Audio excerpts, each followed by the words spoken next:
Perkenalkan, nama saya Lauren Epikana, NIM 2003-2014-5 dari kelas 7C dengan mata kuliah Rancangan Usaha Agribisnis. Baiklah, di sini saya akan merangkum materi tentang analisis pasar. Analisis pasar adalah penilaian kualitatif dan kuantitatif dari suatu pasar. Ini melihat kondisi pasar lebih dalam, baik dari segi volume dan nilai, berbagai segmen pelanggan dan pola pembelian mereka, persaingan lingkungan ekonomi, serta hambatan untuk masuk ke pasar tersebut. Tujuan utama dari analisis pasar adalah menunjukkan kepada investor bahwa produsen memahami pasar dengan baik dan pasar tersebut cukup besar untuk membangun bisnis yang berkelanjutan. 5 hal dalam analisis pasar. Yang pertama, gambaran umum tentang struktur produk pasar, yaitu menentukan sekumpulan produk yang dapat diusulkan untuk memenuhi kebutuhan dasar. Kemudian menganalisis tingkat kemampuan untuk mengganti atau mengganti produk tersebut. Yang ketiga itu batasan pasar yang relevan, yaitu batas kelompok persaingan paling relevan yang dapat ditentukan, misalnya antara merek atau pemasaran lainnya yang memenuhi kebutuhan pangsa pasar yang sama. Yang keempat itu analisis permintaan. Industri mempelajari siapa, mengapa, dan bagaimana konsumen atau pelanggan membeli jenis produk yang dijual di pasar. Analisis permintaan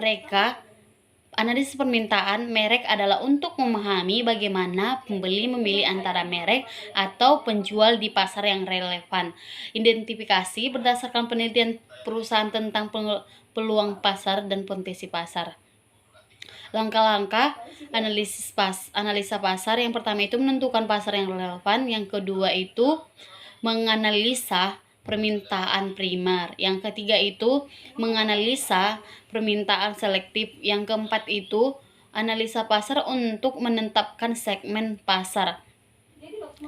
Yang kelima itu menganalisa persaingan.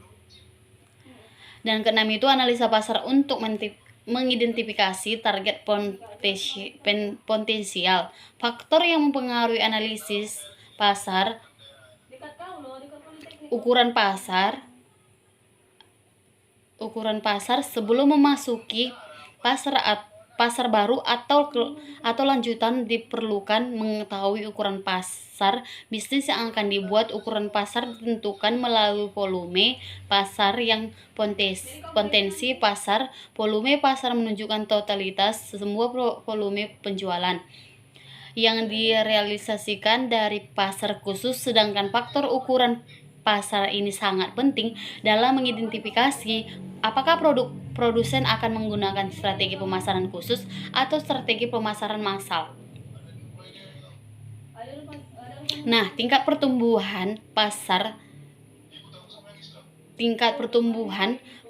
atau growth rate akan berbeda seiring dengan jenis bisnis dan lokasi geografis bisnis berada. Walaupun begitu, tak menutup kemungkinan bahwa akan ada banyak pasar yang melewati tahap siklus hidup bisnis, mature dan decline.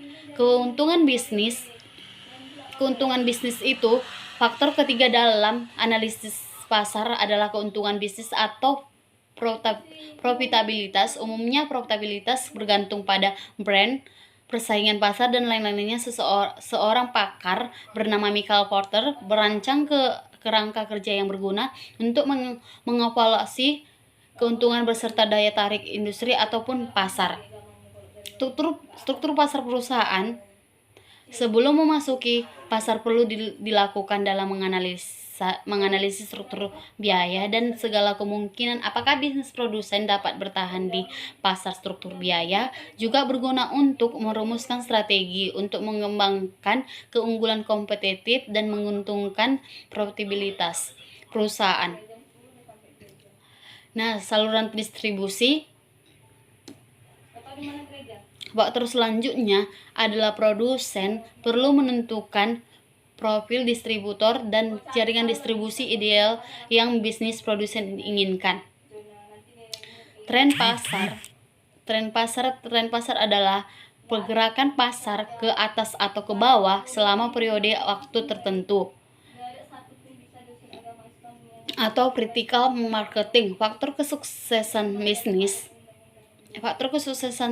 bisnis mengacu pada elemen-elemen yang perusahaan perlukan agar dapat mencapai tujuan pemasarannya. Beberapa contoh faktor tersebut adalah: yang pertama itu akses ke sumber, daya unik yang penting. Yang kedua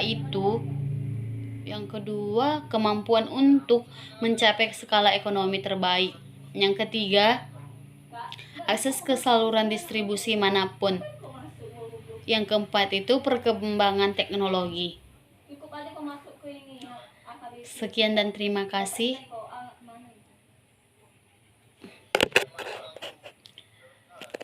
Analisis pasar mendapatkan konsumen, melihat persaingan, memanfaatkan peluang, mengurangi risiko, rencana jangka panjang, menjadi tren bisnis, mendapatkan keuntungan dengan cepat.